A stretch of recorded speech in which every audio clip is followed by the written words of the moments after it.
Ballon d'Or. Football's most prestigious individual award. But here's the thing, it's voted by journalists. Imagine having your best year, but your hard work is not recognized by the correct people. And because of that, I had to make a list of some of the most outrageous Ballon d'Or snubs, and let's ask this question. What were they thinking? Robert Lewandowski's 2020 season was beyond incredible.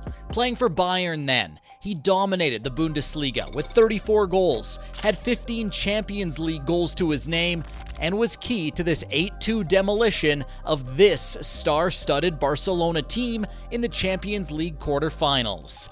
He won the treble with Bayern Munich to end the 2020 season, and it was Lewandowski's first Champions League title.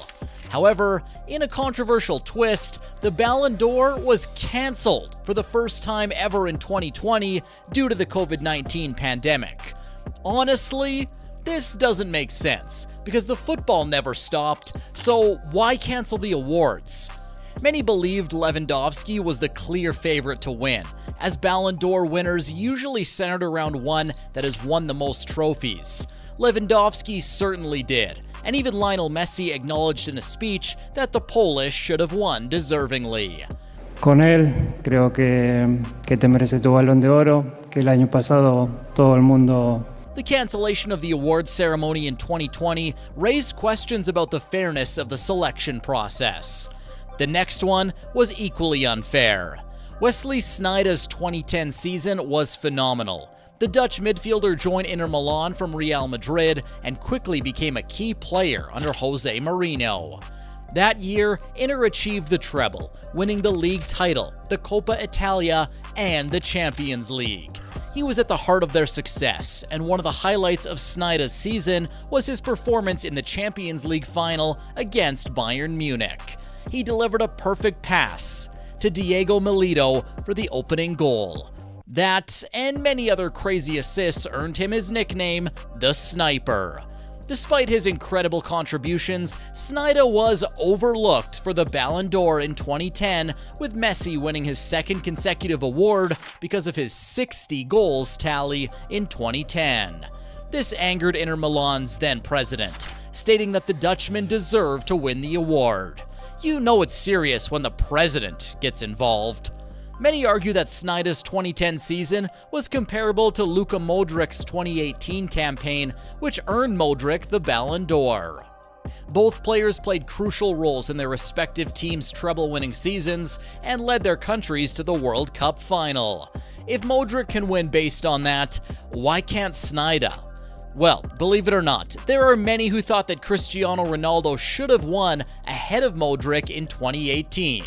And they might have a point. Ronaldo's dominance in the Ballon d'Or awards had become so entrenched that it seemed almost inevitable. However, in 2018, the 10-year dominance on the prize by Messi and Ronaldo was broken by Luka Modric. Modric's victory wasn't a deserving one, even if he played a key role in Real Madrid's Champions League triumph and led Croatia to a surprising run to the World Cup final. His goal-scoring record was relatively modest compared to Ronaldo's. Modric finished the year with just 3 goals and 11 assists, while Ronaldo netted an impressive 44 goals in 44 games. That's a huge difference. And if the judgment was based on the criteria they had used for Messi winning over Snida, the winner must be Ronaldo. 44 goals to 3. And the guy with 3 goals won? Many felt that Ronaldo's goal-scoring prowess and consistent performances made him a more deserving candidate for the Ballon d'Or. But hey, at least Modric stopped the Ronaldo-Messi duopoly. These two might have won 13 Ballon d'Ors combined, but it wasn't always fair. And Frank Ribery was another one of the victims. No one could have argued against Frank Ribery's 2013 season. The French winger was instrumental in Bayern Munich's treble-winning campaign. He also led the Bundesliga in assists with 15, showcasing his exceptional ability to create chances for his teammates. Despite his dominant performance, Ribery finished third in the Ballon d'Or voting behind Cristiano Ronaldo and Lionel Messi. This decision was met with widespread criticism, as Ronaldo had ended the season trophyless. Trophies are a huge deal these days. In fact, that's pretty much the only thing that decides it. But back then, the fact that Ribery won the treble didn't matter. And as for Messi, it's worth noting that Messi's Barcelona was eliminated from the Champions League by Bayern Munich on an aggregate score of 7-0. That result strengthened the case for Ribery, as he had outperformed Messi on the biggest stage in European football. But Ribery got third, not even second place. And even Neymar's best season got him only third place as well. Playing alongside Lionel Messi and Luis Suarez, the Messi-Suarez-Neymar trio was the most dangerous attacking unit in football history. With his technique, dribbling, and goal-scoring ability, Neymar outshone Messi in the most part of 2015.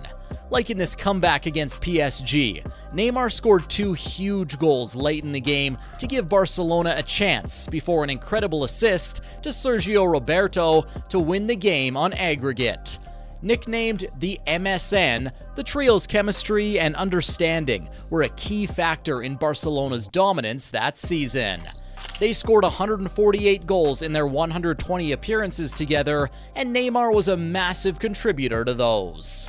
Despite their collective brilliance, Neymar finished third in the Ballon d'Or voting behind Messi and Ronaldo. Neymar probably felt cheated, but let's not forget the guys he was up against. Ronaldo and Messi caused quite a few snubs, but this one was way before their time. Thierry Henry had a brilliant 2003 season. His performances for Arsenal were nothing short of extraordinary. He scored 32 goals and provided 28 assists in all competitions. Many believe that Henry was unfairly overlooked for the Ballon d'Or that year, which was awarded to Pavel Nedved. While Nedved won the league with Juventus, Henry outperformed him in terms of goals and assists, particularly in the Premier League. Now, the Premier League has always been the more competitive league, so having the better numbers in this league has got to count for something, right? Well, apparently it didn't. These statistics, combined with Arsenal's success in the Premier League and the Champions League, should have made Henry a more deserving candidate for the Ballon d'Or. Despite losing out, Henry remained remarkably humble about the situation. In an interview, he acknowledged that opinions differ and that journalists have the right to vote as they see fit. You can't debate opinions. When journalists are involved and vote, they vote whatever they want. But he must have felt hard done by, because that was just blatant favoritism. But it wasn't as blatant as this next one. Italy won the World Cup in 2006. And Fabio Cannavaro was a strong candidate for the Ballon d'Or. However, goalkeeper Gigi Buffon, who played a crucial role in Italy's World Cup triumph, also had a compelling case. They were both World Cup winners, and the only difference, as far as this was concerned, was that Cannavaro was the captain. Buffon's stats were amazing that year. He only conceded 21 goals for Juventus that season and had 21 clean sheets in the league. Having the same amount of clean sheets as goals conceded is a crazy stat. He was more than just a goalie, and if you think it would need something special to win the Ballon d'Or as a goalkeeper, trust me, Buffon had that something special. Cannavaro won it in the end, but Buffon's claim is still back to this day, as many believed that Buffon's contributions to both club and country in 2006 were more influential than Cannavaro's. Virgil van Dijk's arrival at Liverpool in 2018 marked a turning point for the club. His commanding presence at the heart of Liverpool's defense transformed the Reds into a formidable force, leading them to their first Premier League title in 30 years. The defense that was known for leaking goals in every game couldn't stop getting clean sheets, and it was all due to the rock-solid Virgil van Dijk.